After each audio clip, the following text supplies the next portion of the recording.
On today's Locked On Thunder podcast, the Oklahoma City Thunder survived the Orlando Magic. J-Dub's offense is becoming a concern. The Thunder are 20-2 with the big man. We're going to talk all about it on today's show.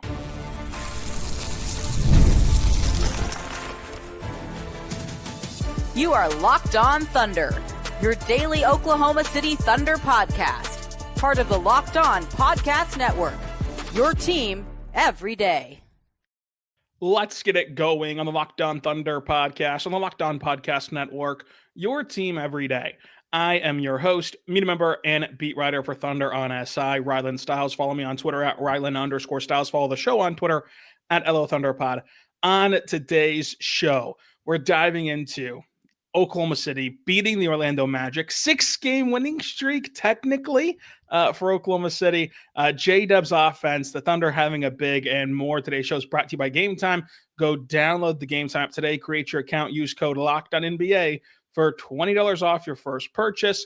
Joining us today is Brandon Rabara, Brandon Rabara on Twitter, DailyThunder.com, 1077 The Franchise, and KREF. Brandon, technically the Thunder have won 6 in a row. Yeah, I really like putting out the 6 straight wins and 5-0 versus the East. I guess both of those come with asterisks, but technically it is correct. Like if you look at the NBA standings, if you look at every record that's on NBA.com or, go 50 years from now, if you look at this little stretch, there will be no losses over this little stretch of games. The Thunder have won 6 straight and are 5-0 versus the East, technically. Technically speaking, because of course Tuesday's NBA Cup championship game does not count in the standings for either club, win or lose. And so the Thunder kind of skirt that, but they do get a win. And it was an important one, I think, because you entered this week where you had a very tough Milwaukee Bucks game on Tuesday. Clearly you lost that. And once you lose that game, then you're looking at skipping 3 time zones in travel, going on a back-to-back, playing Miami in less than 24 hours. We'll have that recap for you after the Miami game on Friday. And, you were in danger of just by circumstances of the schedule going possibly 0-3, but you've at least secured 1 win and you have a chance to go 2-1 on the week, which would be massive for this team. But I don't know about you, Brandon. I still think that no matter what happens Friday, now that you've secured a win with all the adversity that you've had to go through this week, it's a pretty good week. Yeah, I feel the same way. Look, they made it to the NBA Cup championship. We all know what happened there. But like you mentioned, traveling 2,000 miles and having to play 3 games on the road in 4 nights, a back-to-back, and this is a tough Miami team. Sometimes, this is a very unpredictable Miami team. But when they're all right and they're hitting on all cylinders and their shooters are hitting shots, and when Jimmy Butler's playing, they're a tough team. So I think getting this game tonight against the Magic was big. And like you said, if they end up getting just one of these 2, that's still a win. If they end up getting both, obviously that's massive. But I think that you'd have to be satisfied with getting 1 out of 2. And then you can regroup. I mean, this is a team that, speaking on the travel, they left for Vegas, Thursday of last week. They're still on the road of Thursday of this week, and they won't be back in Oklahoma City until, if they leave right after the Miami game, which I think that they will, they'll be back at 2 a.m. in Oklahoma City on Saturday. They've been away from home for a long time, and to still have this record, to still be competitive. And in this game, I thought that their energy levels was not the problem. Even in that third quarter, whenever the Magic went on their massive run, I thought that was more so mis-execution versus a pileup of this stretch of games you've had to play. Yeah, Santa Claus is going to be in Oklahoma City before the Thunder are going to return to Oklahoma City. That Santa Claus, shout out to you, Rylan. I know that's what you like to call him. Yeah, this is tonight. Look, I think that the Thunder obviously completely dominated that first half. Third quarter, obviously let off the gas pedal a little bit. And there was a combination of missing shots. It was a combination, I think, of being on the road all this time. And, you got a back-to-back and you kind of think that you have the game in hand. I think they settled for some threes over that stretch that maybe they didn't need to settle for. But when you're up by 23 points and they're down Paulo and they're down Franz and Jalen Suggs isn't quite 100%, I understand, settling a little bit there. But when they needed to focus, they focused, they tightened up the screws on defense, and they attack the basket, especially, down the stretch of the fourth quarter. They just kind of stopped settling for threes, and they relentlessly attack the basket and played hard D. And that lead ballooned to double digits again. It ended up being a really nice win, even though Orlando cut it down from 23 points to 3 points at one game. And I'm sure there was some nervousness happening amongst, Thunder Nation fans, especially after that non-loss loss to the Bucks on Wednesday night or on Tuesday night. And I think that's what that third quarter was. You get up by 23. You feel like you can kind of settle in a little bit because you're up 23. You're trying to, nurse this lead on the front end of a back-to-back and get back on track against an inferior opponent who, even with Franz and Paolo, like they're a much better team, the Thunder still have more talent than them. Without those two guys and with Jalen Suggs dealing with an injury, it looked like a team that just thought that they had the game wrapped up. And in the NBA, that's never really the case. Basketball is a game of runs. The NBA has massive swings, especially for a team like Orlando, who you have to give credit to, even in this stretch where they haven't had Franz and Paolo. They've had every excuse in the book to just pack it in and go home. They have continued to fight with players out there like Anthony Black coming up big, like Jalen Suggs. Like these guys have continued to fight and battle, and they've lost games clearly because they're going to lose without Paolo and Franz. But they've made it competitive. They made you work for it. And that's really all you can hope for, Mosley's squad to do when they're facing such an uphill climb. But the Thunder, I think there wasn't necessarily jet lag or like, the curse of having to play an 83rd game against Milwaukee. It was sloppy passes. It was settling for jumpers in a game that you thought the work was done, and the work was not done. And to the Thunder's credit, they quickly got back on track and were able to get a win in the fourth quarter with a really outstanding fourth quarter, a great response. You could not have drawn up a worse third quarter, but the fourth quarter went really well for Oklahoma City. You would have liked to see them have a wire-to-wire, like consistent level of play. That way you could have rested in the fourth quarter. But I don't think that the difference in the game against Miami tomorrow will be a few extra minutes in the fourth quarter for these guys, compared to if they didn't have those minutes, they would have won the game or something. So all that being said, I thought for the vast majority of this game, the Thunder played true to their identity. They forced 18 turnovers against the Magic. They got out in transition and pushed the pace, got some easy opportunities. They started out the game getting downhill very well. We mentioned that third quarter where they settled, but I thought that this was the MO of this Thunder's team, and they're now 20-2 with a big man in the fold, whether it's Chet's first 10 games, now Hartenstein's first 10 games. This team is just different when they can put a center at the rim, and we haven't even gotten to see them with both of them healthy, or even with two centers healthy, because we also have not gotten to see them with J. Will out there. What a difference that Isaiah Hartenstein makes, Brandon. Yeah, I think that's the biggest stat of the season, that they only have 2 losses when either Isaiah Hartenstein or Chet Holmgren play a full game. It shows you the full potential of this team. I mean, not even that, actually, because we haven't seen them play together. Like, this team can get better and will get better when they're fully healthy. But just the fact that when they have a healthy 7-footer, that they've been this dominant. Like, if you were to take that record over a full 82 games, like we're talking like a historically great team if they keep winning at this rate when they have a full roster of 7-footers, at least one 7-footer on the floor at all times. So this Thunder team, I think, bounced back well from that, Bucks quote unquote loss. I don't know what we're calling it. I don't know if we're calling it a loss. I don't know if we're not. Exhibition, NBA Cup championship. Right. Whatever we're calling that. There could have been some hangover there, whether they won or whether they lost. There could have been some hangover because that was treated with a lot of spectacle. You're in Vegas for a week. There's a lot of hype over that, and you want to win that game, and there's got to be some disappointment that they didn't end up winning. They got to travel 2,000 miles, turn around, get one day off, and then play again, get off to a big lead, and then Orlando to push back like they did. I thought, it showed the character of this team, the resiliency of this team, and we've kind of got to know that with this team over and over again, that they were able to punch back when they needed to and get the win. Yeah, and Hartenstein was a +7. He got 12 points, 12 rebounds, 4 assists, 4 steals, and a block. I thought that they did a much better job of running their pick and roll inside the arc, getting Hartenstein deeper into the paint, and letting him finish around the rim instead of relying on like higher ball screens, where now Hartenstein's forced to rely on that floater, which is an excellent shot. And like Hartenstein's great at floaters, but by the same token, You don't want to become over dependent on that. And so they got him some lobs, they got him some shots right in the dunker spot, and he took advantage of it, going 5 for 9. And he also hit a floater in this game, because it would not be a Hartenstein game without a floater from him. But coming up, Brandon, we're going to talk J-Dub. Jalen Williams had a strong fourth, but before then, he was struggling offensively. Is there any concerns on the offensive end for J-Dub?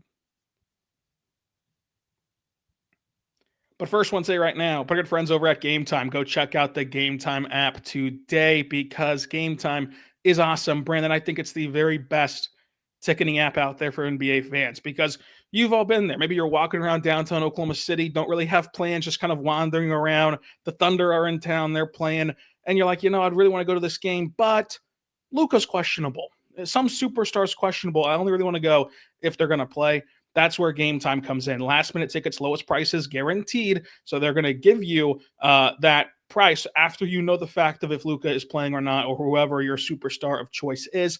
I also love that their features include all-in pricing. You toggle this feature on, you get the exact total up front, no surprise fees at checkout. You know exactly what you're going to pay, and the view from your seat. Perhaps you're taking trips over the holiday season and you're in a different NBA market, and it just so happens, hey, you're in Miami tomorrow where the Thunder play the Heat. You've never been to the arena before. You can just get a view from your seat and buy your ticket to know exactly what you're getting into. Lowest prices guaranteed by downloading the Game Time app, creating your account, and using code LOCKEDONNBA for $20 off your first purchase. Terms and conditions do apply. Again, create your account, redeem code LOCKEDONNBA for $20 off your first purchase. Download the Game Time app today. What time is it? Game time. We're back on the Locked On Thunder podcast, on the Locked On Podcast Network, your teams every day. Joining us today is Brandon Rabara. Brandon Rabara on Twitter, 1077 The Franchise, dailythunder.com, and OKC Dream Team, where you can find us there as well.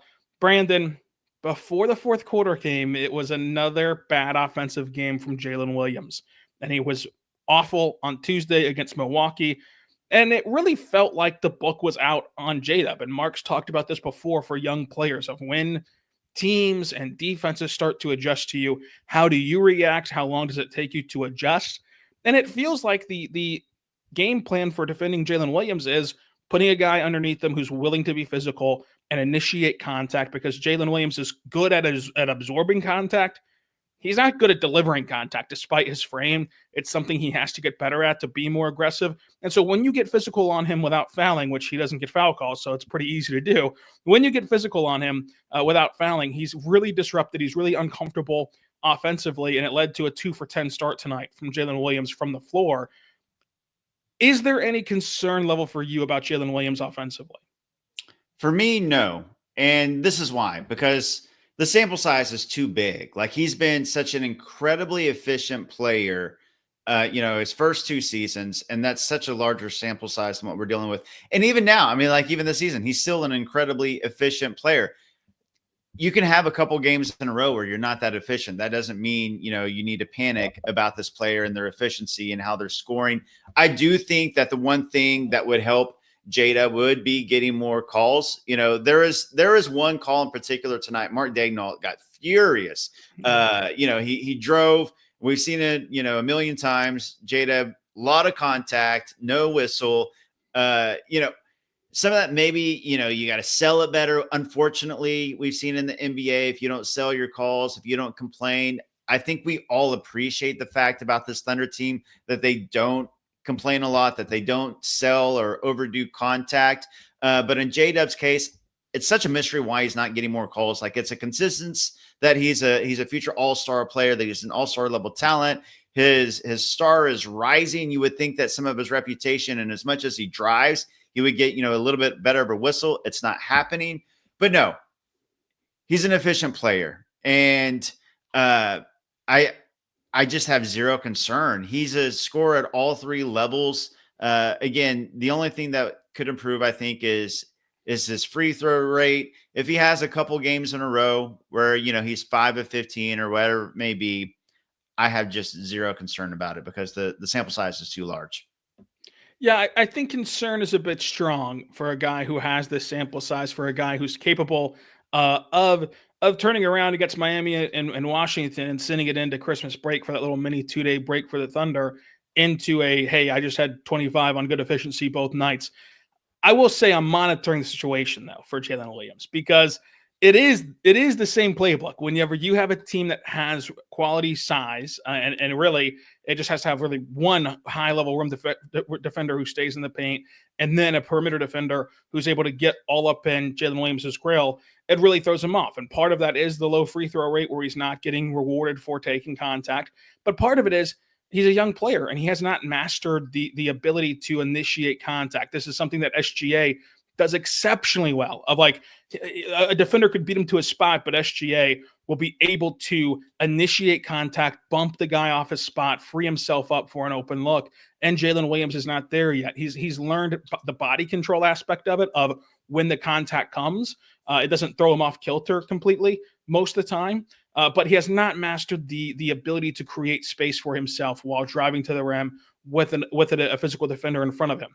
That being said, the reason I'm not at the concern level yet for that is because he's shown you flashes. Look at the fourth quarter of this very game, where in the fourth quarter, when he did decide to get downhill, when he did decide to be more aggressive at the rim and try to initiate some of that contact, he was electric. Like he was lights out scoring the ball for a game in which he started out 2 for 10. So he showed it in this game. He was really good at it early on this season, where it felt like he had found the right balance of maximizing his frame, utilizing his leverage on opponents, turning the corner on them, and muscling the ball up there. It's waned a bit this week, I will grant you that. And it just so happened that you played the biggest game of the season Tuesday, where he was, not a no-show again like he was in the playoffs offensively.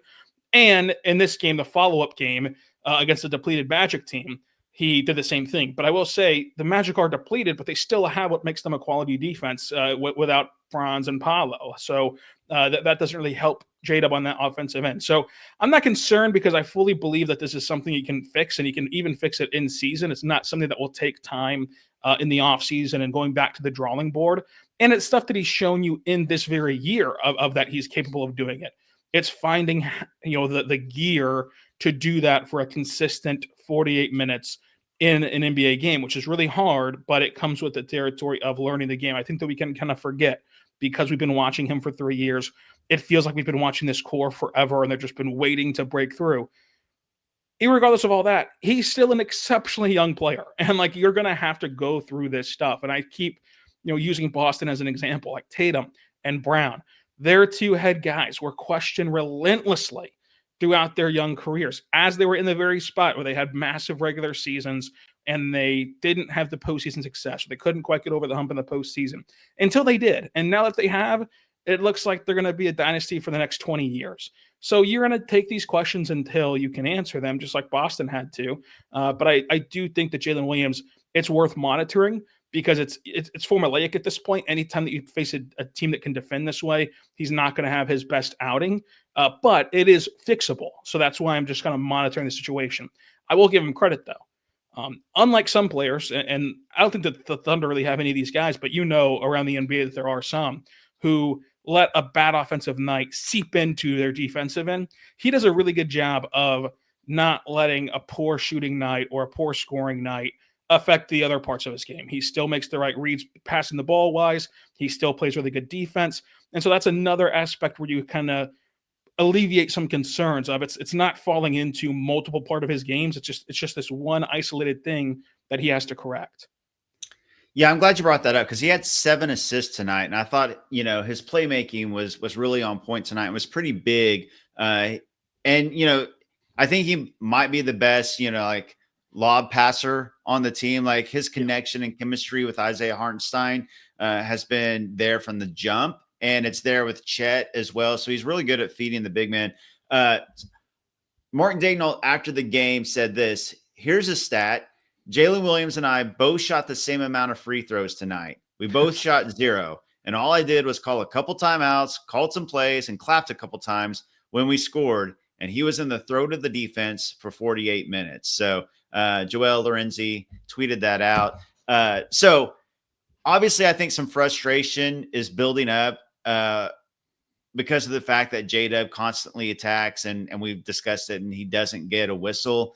And so going back to that, I do think that that's one way that he can really bump up his efficiency. And when his shot's not falling, you can get to a rhythm at the line. You get some easy points at the line. I think that helps other aspects of your game. But I do think that you hit the nail on the head when you said that, even when he's not scoring, his defense is always there. And his playmaking was there tonight. We've seen him kind of stuff the stat sheet. He weirdly didn't have any stocks tonight. Usually we see him with a handful of steals and blocks. None of those tonight. But his playmaking was there, and down the stretch in the fourth quarter, when the Thunder really needed to make a push because Orlando was right there and they got it down to 3, J-Dub responded in a big way. Yeah, he did. And I thought that he was really, really good overall. It's just that it's going to come down to the scoring for the second scoring option. It's a bit unfair on one hand to kind of throw everything else out that he did well. But the reality is when you're the number 2 scoring option and you go 5 for 15, it will be a talking point. So I think concern is a bit too strong, but it is worth monitoring moving forward for him. The Thunder did go back to Cason Wallace in the starting lineup, and he played in 20 minutes, and he went 1 for 2 from 3 with a nice – the one he hit was a nice play where it was a pitch out from Isaiah Hartenstein where he was able to knock it down, coming off the ball. And then he had a guard-to-guard screen with Shai where he's able to roll and hit that floater at the end of the half. So I just think that it's continued to mount evidence that Cason's just a much better option starting the game because they've tried him, they've tried Joe, they've tried Wiggins. We'll talk more about Wiggins coming up. But Joe specifically, you look at his splits, he's just a way better player off the bench than he is in the starting lineup. He's really a borderline non-NBA player production-wise in the starting lineup just based upon his splits. And Cason just gives you everything that you want to start a game, that defensive intensity. He reads the floor really well and plays off of Shai and J-Dub and Hartenstein very well. And I think that might be some of what hinders Isaiah Joe in the starting 5 because, you might think that Isaiah Joe's a better offensive weapon than Lou Dort, and I wouldn't push back to you on that. But the reality is Lou Dort is going to take touches and is going to take shot attempts, and so you're going to have him above the Joe shot attempts in the opening segments of games. J-Dub and Shai, of course, and then Hartenstein in the pick and roll will get easy attempts. So now you've taken your best shooter and given him the 5th most looks, whereas coming off the bench, he gets kind of staggered in with those guys. He plays with Shai exclusively at the end of first quarters, and he's able to get more into a groove. It just so happened that tonight he played 17 minutes and went 1 for 3 from 3 and 3 for 6 overall for 7 points. But I just think that Wallace is their option as a starter, but I don't think that they're going to be stubborn about this and make that the starting 5 moving forward. Yeah, I really like Cason in the starting lineup for all the reasons you listed. I am really curious when Chet Holmgren comes back, if we see a double big lineup, if it stays fluid. Sometimes we get the Chet iHeart lineup if Cason, Joe, and Wiggins, take a revolving door turn, or once they trade for Cam Johnson, if he gets into the starting lineup. That's a joke, everyone. That's a joke. You just lit the comment section on fire of this show. We'll have to have a trade show here coming up. There's a few off days to fill, so we'll reconvene on that. But coming up, we'll talk Caruso. We'll talk Aaron Wiggins. We'll talk SGA and more. But first, I want to say right now, our good friends over at FanDuel, go check out FanDuel today and get ready to tackle the NFL action for FanDuel, America's #1 sports book. Because right now, new customers can bet $5 and get $150 back in bonus bets if you win. So go there right now to FanDuel Sportsbook. It gives you everything you need to bet on the NFL, spreads, player props, over-unders. FanDuel.com, join today, and you'll get started with a new customer of a $5 bet. Your first $5 bet get you $150 in bonus bets if you win said bet. Perhaps you only really care about the NBA, not the NFL. I can't blame you. You can still bet on the NBA at FanDuel, and when you do, you can see that tonight's odds for the Thunder Heat game sees the Thunder only favored by 1.5 points. So if you think they're going to win the game, just bet on OKC at FanDuel.com. Place that $5 bet. Get $150 back when you win. We're back on the Locked On Thunder podcast, on the Locked On Podcast Network, your teams every day. Joining us today is Brandon Rabara at Brandon Rabara on Twitter, dailythunder.com. I'm Rylan Stiles. We're both on OKC Dream Team. And Brandon, SGA, we got to go there. He was just masterful in the mid-range. He was painting pictures more beautiful than Mona Lisa in the mid-range, getting to his spots. The step through over Goga was just jaw-dropping. And perhaps it's our own fault. We pushed this to the third segment, but we had other stuff to talk about. I know it's routine. I know that you've seen it all before. I know you've seen him make these impossible turnaround fadeaway baseline jumpers, but despite it being normal for Shai, that's not normal for the NBA. Shai had 15 for 26 tonight, 57% shooting from the floor, which includes his poor stretch in the third quarter. 1 for 5 from 3, but still shot 57% from the floor. 35 points, 4 rebounds, 6 assists, 4 steals, 2 blocks. The only member of the NBA to put up a stat line like that or better this season. Brandon, Shai was just special. He was unbelievable, especially that first half where he had 24 points on 10 of 11 shooting. And a couple, Rylan, you and I have covered every single game of Shai's career, and there's still once or twice per game on media row, press level, we're neutral observers of the game. We're professionals and all that stuff. Mm-hmm. But there's a couple of times a game, even though we've watched him every single game of his career, where the media just kind of look at each other, kind of throw your hands up, how did he do that? What is he he just does some things that make no sense. The shot he hit tonight, it broke the laws of geometry where he was behind the backboard. We see him do that. I think that tonight may have been the most exaggerated case of him hitting a shot from behind the backboard, a baseline jumper. And then the shot where, he had a pump fake, got a magic player. I think it was a Goga that got in the air and then went up and under and hit he does some things on the basketball court. So many times highlight reels like Sports Center Top 10 or social media highlights, it's the Anthony Edwards, high flying dunks and all those things. But to me, the smoothness and finesse and the degree of difficulty in which Shai Gilgeous-Alexander hit some buckets is pretty special. They may not make the social media, runs that some of those other dunks do, but he does some wild things on a basketball court. Yeah, Shai just deserves, I know that you've all heard of it before, but it just can't become normal what he does, because it's not. And he's one of the best players in the NBA, and you saw it tonight against Orlando.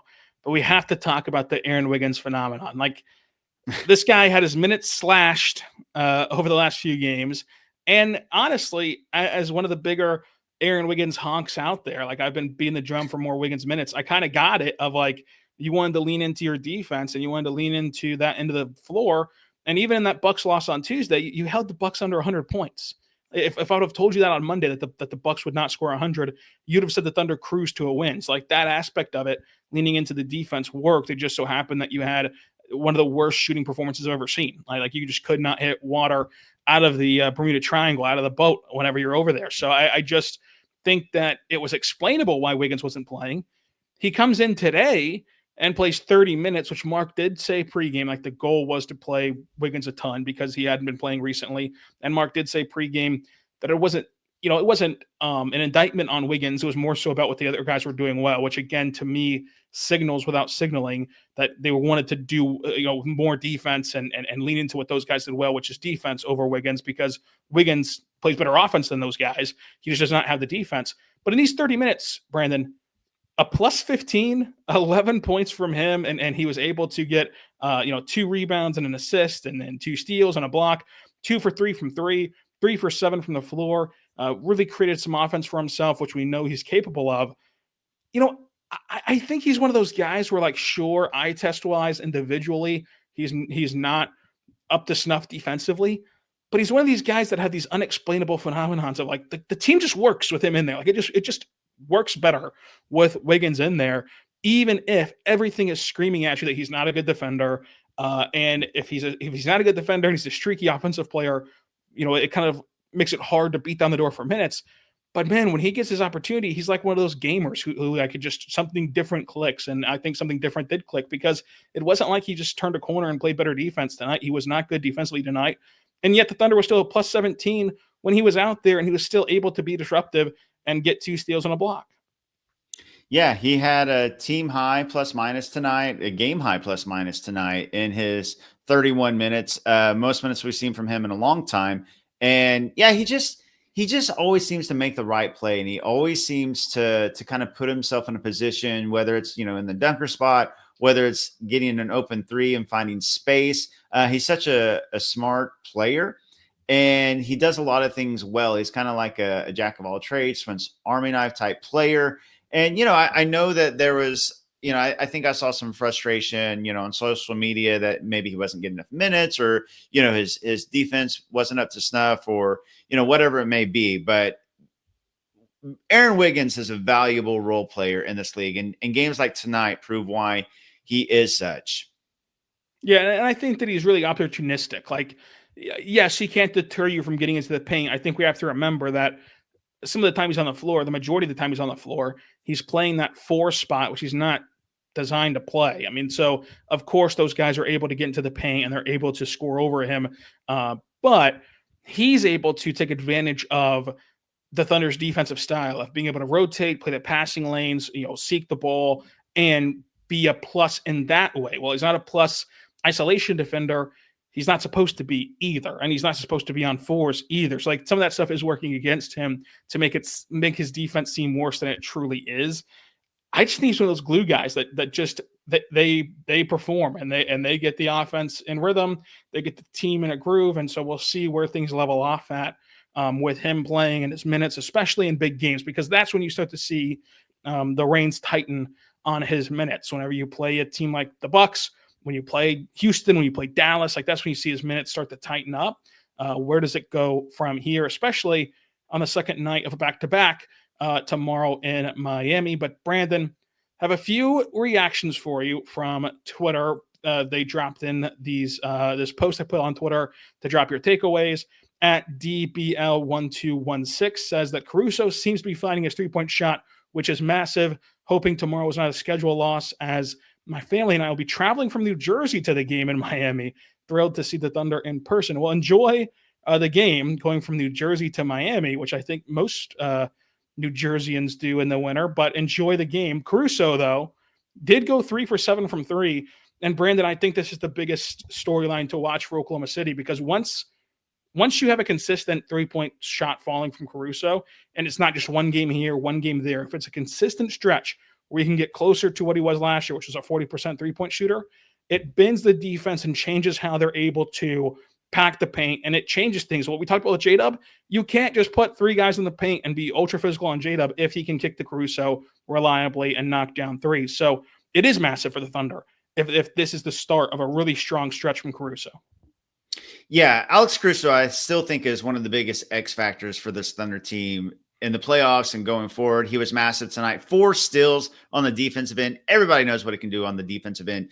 But, we've talked about over his career, Alex Caruso is a positive 3-point shooter. He's like a 38% 3-point shooter. And we've seen this, over a 7-year career. He was over 40% last year with the Bulls, who didn't give him the kind of looks that he's getting here in OKC. It's just such a small sample size still that we're working with. I think we all expect a positive regression to the mean for Caruso as far as his 3-point shooting goes. He's just been too good, too long to just all of a sudden forget how to shoot. So yeah, 3-7 tonight, and then that Bucks, non-loss loss. I just like calling it that. He had that 3-pointer that was waved away, that was like at the edge of his fingertips that he hit. He had another 3-pointer that hit the rim like 8 times and fell out. A couple of those go in. The other night, he's really kind of starting to pick up some steam, I think, even though he didn't technically have any that last game. I think he's shooting it better and better. So I agree with that take. Brandon, thank you so much for joining us. Go find him on Twitter at Brandon Rabara on Twitter, DailyThunder.com, of course, 1077 The Franchise, and we're both on the OKC Dream Team. We're going to recap this game there as well. But Brandon, thank you for joining us. Until tomorrow, whenever we're going to recap that Heat game on Friday, be good and be good to one another.